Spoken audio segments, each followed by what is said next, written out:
یہ نہیں ہو سکتا کہ ہم گنہگار بھی ہیں اور بدکار بھی ہیں لیکن آپ کی امت میں ہیں۔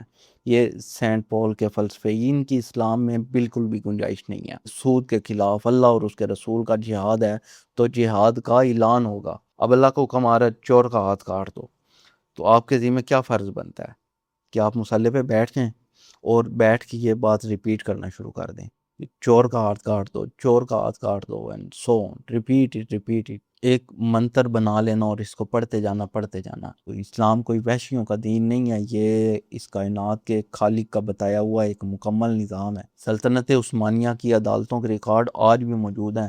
600 سالوں کی خلافت میں صرف 200 ہاتھ کٹے ہیں۔ Can you imagine that?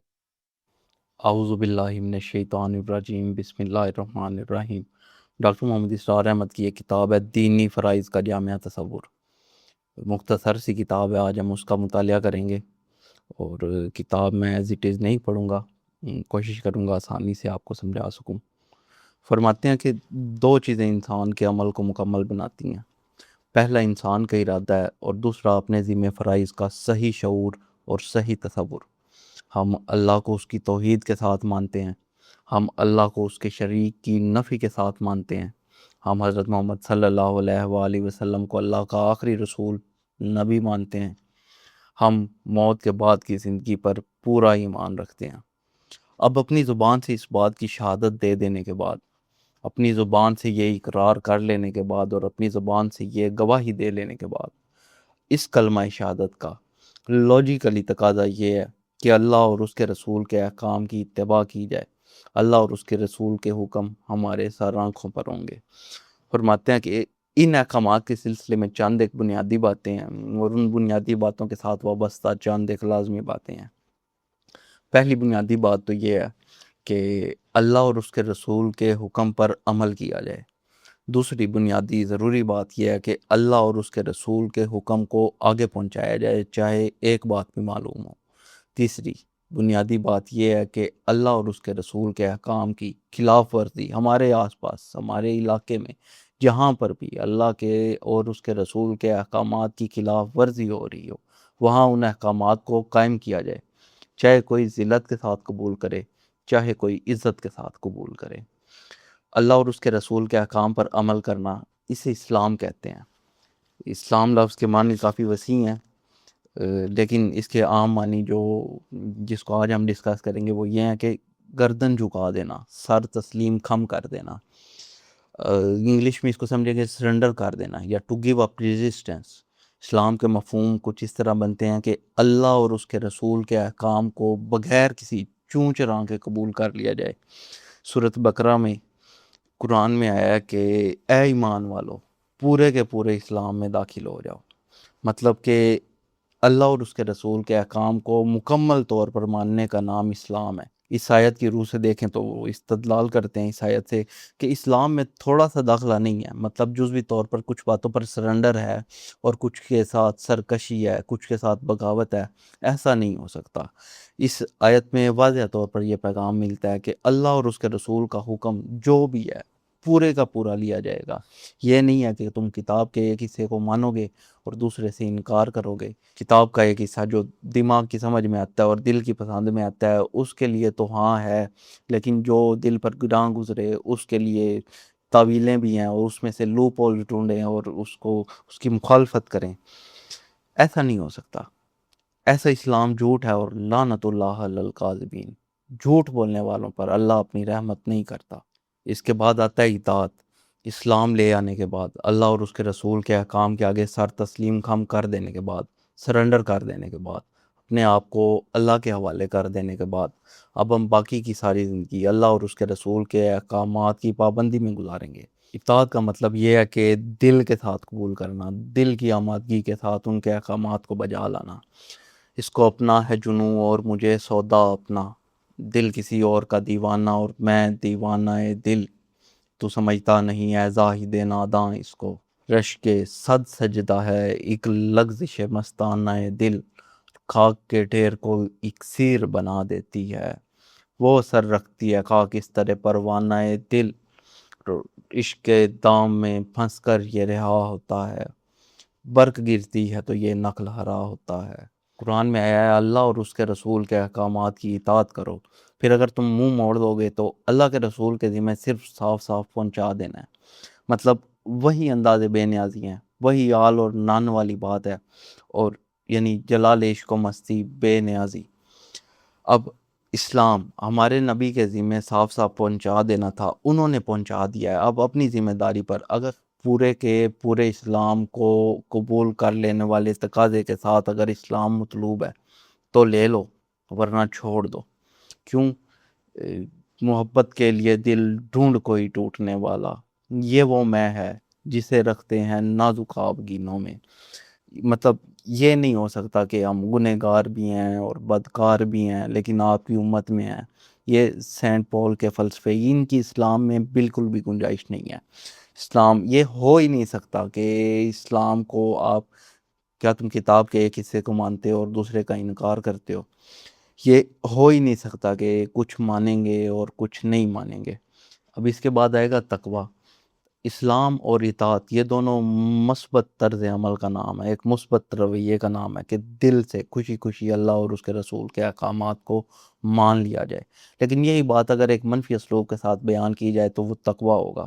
تقوی کا معنی ہے اللہ کے ڈر کی وجہ سے اپنے اعمال کو درست کرنا، قیامت والے دن اللہ اور اس کے رسول کی ناراضگی کا ڈر، اللہ کی سزا کا ڈر، قیامت والے دن اللہ کے حضور پیش ہونے کا ڈر، مطلب وہاں خوشی خوشی دل کی رضا کے ساتھ ان کے احکامات کو مان لینا۔ تقوی کے انداز میں بیان کیا جائے گا تو اللہ کے ڈر کی وجہ سے ان کے احکامات کو مان لینا۔ قرآن میں آیا کہ اے ایمان والو، اللہ کا تقوی اختیار کرو جیسا کہ اس کا تقوی اختیار کرنے کا حق ہے، اور تمہیں ہرگز موت نہ ہے اس حال میں کہ تم مسلمان ہو۔ اس آیت میں تقوی اور اسلام دونوں کو سمجھایا گیا ہے کہ اس حال میں نہ مرنا کہ اسلام کے اور اطاعت کے جو احکامات آپ کو پسند ہیں اس کو آپ قبول کر لیں، اور جو احکامات آپ کو پسند نہیں ہیں ان کو آپ بخشش کے سہارے چھوڑ دو۔ آسان الفاظ میں اگر اس بات کو بیان کیا جائے کہ اللہ اور اس کے رسول کے احکامات کو محبت کی وجہ سے مان لو، ڈر کی وجہ سے مان لو، لیکن ماننے سارے کے سارے ہیں۔ یہ نہیں ہے کہ جو پسند آ رہا ہے اس کو مان لیا اور جو نہیں پسند آ رہا اس کو کسی نہ کسی لوپ ہول کے سارے، کسی بہانہ کوئی سوچ کر اس کو بخشش کے سارے چھوڑ دینا اور جان بوجھ کر چھوڑ دینا۔ جب تقوی اور ڈر ہوگا تو یہ جان بوجھ کر چھوڑنے والا کام نہیں آئے گا اندر۔ پھر اس کے بعد آتا ہے عبادت۔ اچھا، یہ اصطلاح نہایت ہی جامع ہے، مطلب یہ کہ اس کا مطلب ہے کہ کسی کی محبت سے سرشار ہو کر ہمتاً اس کی غلامی میں اپنے آپ کو دے دینا، اس کا نام ہے عبادت۔ وَمَا خَلَقْتُ الْجِنَّ وَالْإِنسَ إِلَّا لِيَعْبُدُونِ، ہم نے انسانوں کو اور جنوں کو اپنی عبادت کے لیے پیدا کیا ہے۔ مطلب حساسیت کو محسوس کریں، یہ عبادت اصل میں ہے کیا؟ محبت کی وجہ سے اللہ کی بندگی کو اختیار کر لینا۔ اللہ نے انسانوں اور جنوں کو پیدا ہی اس لیے کیا ہے کہ وہ اللہ کی عبادت کریں۔ اچھا، عبادت کے اور بندگی کے جو معنی آپ شروع سے سنتے آ رہے ہیں کافی بورنگ ہو گئے ہوں گے، تو آج ہم اس کو ایک نئے اسلوب سے سمجھنے کی کوشش کرتے ہیں۔ بندگی کا مطلب ہے غلامی کرنا، اطاعت کرنا۔ غلام جو ہوتا ہے وہ ہر لمحے میں غلام ہوتا ہے۔ جو کسی ٹائم کا ایک پارٹ ٹائم کا غلامی ہے وہ اس کو آپ جاب، اسے نوکری کہا جاتا ہے۔ جو غلام ہے وہ ہر وقت اپنے مالک کا غلام ہے، وہ ہر لمحے میں اپنے مالک کا غلام ہے، اور وہ اپنے مالک کے احکامات کو بجا لائے گا نو میٹر واٹ، جو بھی کنڈیشن ہو اس کو اپنے مالک کا کام کرنا پڑتا ہے۔ غلام اپنے مالک کے ہر حکم کا پابند ہوتا ہے۔ اگر مالک یہ حکم دے گا کہ سچ بولنا ہے تو سچ ہی بولنا ہے، پھر نفع نقصان کو نہیں دیکھا جائے گا۔ اگر مالک یہ بولے گا کہ چور کے ہاتھ کاٹ دو تو چور کے ہاتھ کاٹے جائیں گے۔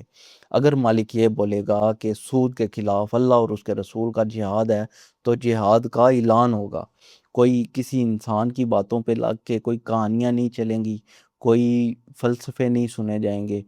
جو حکم وہاں سے آئے گا اس کو ایز اٹ از مانا جائے گا اور پورا کیا جائے گا۔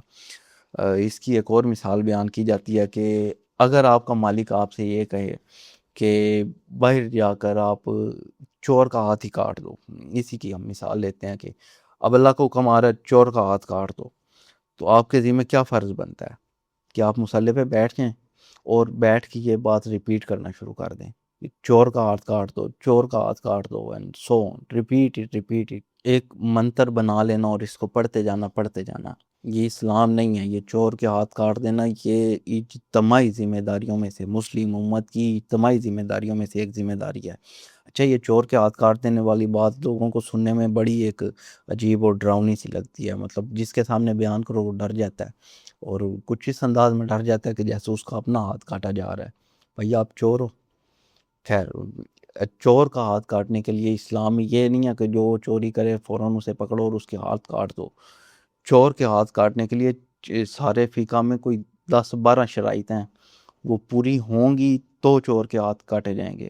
ان میں سے ایک شرط یہ ہے کہ چور بھوکا نہ ہو، ایک شرط یہ ہے کہ ایک نصاب کے مطابق ایک تقریباً 4.5 گرام سونے کے بنتے ہیں، اتنا مال چوری کیا جائے گا تو چور کے ہاتھ کاٹے جائیں گے۔ چوری، جس کا مال چوری ہوا ہوگا وہ مال کا مالک اس کے خلاف دعویٰ کرے گا کہ چور نے میرا مال چرایا، تو چور کا ہاتھ کاٹا جائے گا۔ ذرا سا بھی شک ہوگا، چور کی چوری میں ذرا سا بھی شک ہوگا تو سزا نافذ نہیں کی جائے گی۔ پھر جہاں سے مال اٹھایا جائے گا وہ کسی محفوظ جگہ پہ پڑا ہوگا اور سارے کا سارا مال اٹھایا جائے گا، تب چور کے ہاتھ کاٹے جائیں گے۔ اچھا، جب تک چور خود اس بات کو ایکسیپٹ نہیں کر لے گا کہ میں نے چوری کی ہے، تب تک بھی اس سزا کو روک کے رکھا جائے گا۔ 2 عادل گواہ ہوں گے، اس طرح بہت سی شرائط ہیں۔ تو اسلام کوئی وحشیوں کا دین نہیں ہے، یہ اس کائنات کے خالق کا بتایا ہوا ایک مکمل نظام ہے۔ سلطنت عثمانیہ کی عدالتوں کے ریکارڈ آج بھی موجود ہیں۔ 600 سالوں کی خلافت میں صرف 200 ہاتھ کٹے ہیں۔ کین یو امیجن دیٹ کہ اسلام کا سسٹم، اسلام کے سارے قوانین، اسلام کے عدالتی قانون، معاشی قانون، یہ سب کس معیار پہ انسان کو لے کے جاتے ہیں۔ تو ویسے چوری کی بات آپ ہوئی تو ذہن میں بات آگئی، سوچا آپ کو بتا دوں۔ اچھا، حضرت عمر کے دور میں ایک دفعہ یہ چوری کی سزا ہاتھ کاٹ دینے والی معطل کر دی تھی انہوں نے، قحط کا زمانہ تھا۔